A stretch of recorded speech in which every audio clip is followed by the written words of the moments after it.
I am Dr. Anita Sun, and I am a reproductive endocrinologist. I see patients about fertility-related problems. The setting of my practice primarily takes place in low-income neighborhoods with a focus on women aged 18 to 30. Nowadays, women are having children at a later age. It is understandable that they want to gain their education first before they settle down. So starting around 32, a woman's chance of conceiving decreases gradually but significantly. At 30, the chance of conceiving each month is about 20%. At 40, it's around 5%. I like to discuss polycystic ovarian syndrome, also known as PCOS, and how to educate young women on the issue early. Polycystic ovarian syndrome, which I will now refer to as PCOS, is a hormonal disorder and is the most common cause of infertility in women. PCOS principal signs and symptoms are related to menstrual disturbances and elevated levels of male hormones, also known as androgens. Menstrual disturbances can delay the normal menstruation, also known as primary amenorrhea. The presence of less than normal menstrual periods, also known as oligomenorrhea, or the absence of menstruation for more than 3 months, secondary amenorrhea.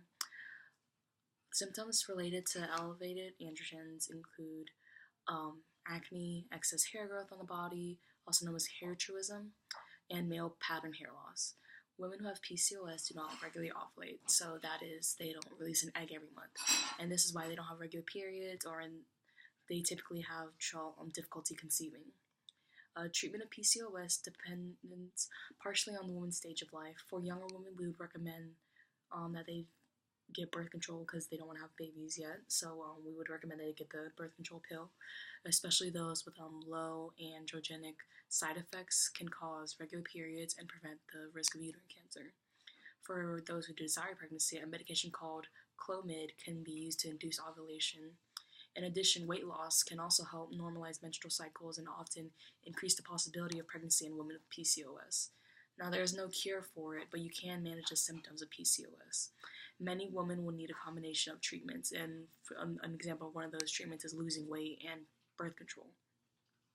Losing weight may help to lower your blood glucose levels, improve the way your body uses insulin, and help your hormones reach normal levels, which is really the primarily issue of PCOS, is that your hormones are out of whack and you just aren't able to conceive because of that. And so my patient shall be named Suzanne Quincy in order to protect her privacy. It is always difficult discussing fertility with my younger patients because I know the thought of children is either way off in the distance or they would never thought they would have to make a decision like this right now. So Susie took her diagnosis very well. She was even motivated to teach others about this condition, which inspired me to use my platform and raise awareness. She's a young adult, 20-year-old female, middle-class Pacific Islander with no previous medical issues. She did inform me that her aunt also had this issue as well and questioned if this condition was genetic. I did quite a bit of research, and I have come to the conclusion that there is no direct relationship. However, lifestyle choices do have a lot of impact because she was constantly stressed. The weight she had gained, she thought it was still from her freshman 15, that just never went away.